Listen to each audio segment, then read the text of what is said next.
You are standing in the living room, and it looks like a toy box just exploded. Wooden train tracks are scattered across the rug. Half-eaten crackers are crushed into the sofa cushions. The clock on the wall says it is almost dinner time. The pot on the stove is simmering, filling the air with the smell of garlic and onions, but all you can focus on is the layer of plastic toys covering the floor. You take a deep breath and ask your 3-year-old to please pick up the blocks.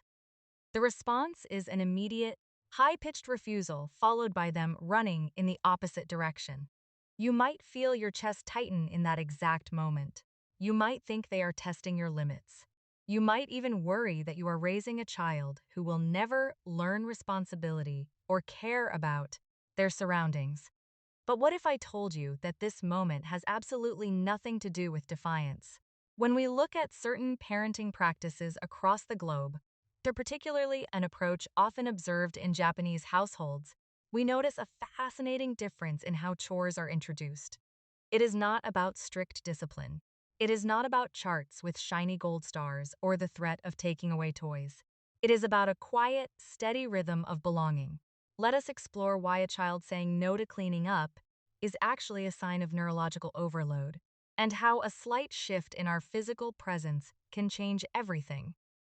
Consider what happens in a toddler's brain when we tell them to clean their room. To us, it is one simple task that should take 5 minutes.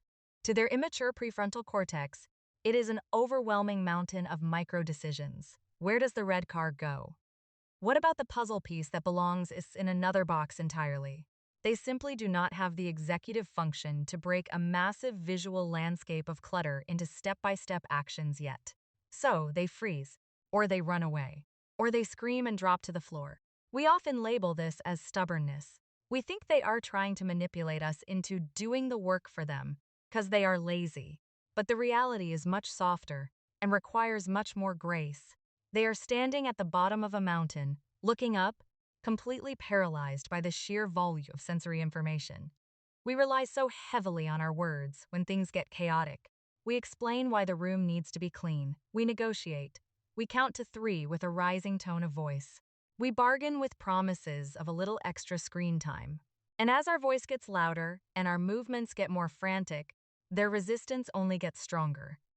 It took me a long time to realize that my own urgency was actually the very thing creating their defiance. In many Japanese homes, there is a cultural concept known as mimamoru. It roughly translates to watching over someone. It is the delicate, intentional balance of stepping back to let a child try, while remaining close enough to offer a physical safety net. Instead of issuing a command from across the kitchen island, a parent might simply walk over and sit down on the floor, right next to the scattered blocks. They do not say a single word at first. They just pick up one block, then another. They let the quiet, steady rhythm of their own hands act as an anchor for the child's chaotic nervous system. Children learn primarily through physical mirroring, not verbal instruction. When your breathing is slow, when your movements are deliberate and calm, your child's brain picks up on those signals of safety. You are not hovering over them. You are not micromanaging how they hold the toys. You are scaffolding their independence. You might hand them a single blue block and simply point to the wooden bin. You are reducing the cognitive load by removing the need for them to make a decision. You are taking the massive mountain of chores and handing them just one small rock to hold. This is how true independence is actually built in the early years. It is not about leaving them alone in a messy room to figure it out and getting frustrated when they inevitably fail. Independence is not about being pushed away or left to your own devices. Independence is about being supported long enough to dare to try on your own. Let us think about the physical and sensory experience of what we adults call household chores. When we ask a young child to help fold a towel, they are not really doing manual labor. They are engaging in complex sensory integration. They are feeling the rough texture of the terry cloth against their skin. They are learning how their small hands navigate three-dimensional space. They are experiencing the lingering warmth of fabric fresh from the dryer. When we rush them because we have 10 other things to do, or when we snatch the towel away because they are folding it crooked, we strip away the learning entirely.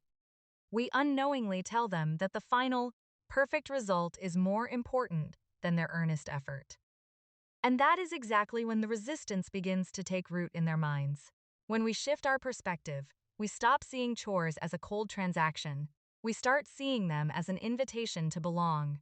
A child who is constantly told to clean up out of obligation feels like a subordinate being managed by a boss. But a child who is invited to participate in the care of their shared environment feels like a vital member of a team. There is a profound psychological difference between saying, "You need to go clean your mess right now," and then saying, "It is time for us to reset our space so we can play again tomorrow." The first phrase isolates them, placing the heavy burden of responsibility squarely on their small shoulders. The second phrase unites you both under a shared, comforting identity, for a family who takes care of our things together. Notice how this subtle shift in language completely removes the battle for power. You are no longer the taskmaster barking angry orders from the kitchen sink while the dinner boils over. You are their steady guide, and young children are biologically wired to want to be close to their guides. If your toddler clings to your legs and cries while you try to sweep the kitchen floor, they are not trying to be deliberately difficult. They are desperately trying to stay within your orbit of safety. Instead of pushing them away so you can finish the chore faster, hand them a small, damp microfiber cloth.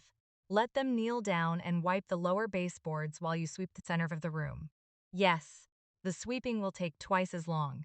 Yes, the floor might still be slightly sticky, and you might have to go over the spots they missed later when they are asleep in bed. But in that exact moment, as their small hands mimic your sweeping motions, you are telling their nervous system something beautiful. You are telling them that they are capable, they are deeply needed, and they belong right there next to you. Over time, this quiet, repetitive consistency works its magic on their developing brain. The neural pathways that link the act of tidying up with warm feelings of connection and safety grow remarkably strong. The loud defiance fades because the task is no longer associated with the pain of isolation or the fear of failure. They begin to put the wooden blocks back in the bin, not because they are afraid of being punished or yelled at, but because putting things away is simply the natural conclusion of the day. It becomes the quiet rhythm of the household. It becomes a rhythm as predictable and deeply comforting as the dimming of the hallway lights before bedtime. So the next time you find yourself standing over a massive sea of plastic toys, feeling your heart rate spike and your patience completely disappear, I want you to try something incredibly brave. Do not raise your tired voice. Do not threaten to throw the toys in the trash out of desperation. Just walk over, sit down on the floor right beside them, and quietly start picking up the pieces. Let your calm, grounded physical presence be the sturdy bridge they need to cross from chaos to cooperation. Because a child does not truly need a parent who demands a perfectly spotless magazine-worthy house. They need a parent who is willing to sit in the messy reality with them, lovingly hand them a single block, and show them the way out, together. If you found this perspective helpful and it resonated with your parenting journey, please gently tap the like button and subscribe to our channel for more deep dives into the emotional world of childhood. I would absolutely love to read your stories in the comments below about the very first time your little one ever tried to help you around the house, even if it ended up making a much bigger mess.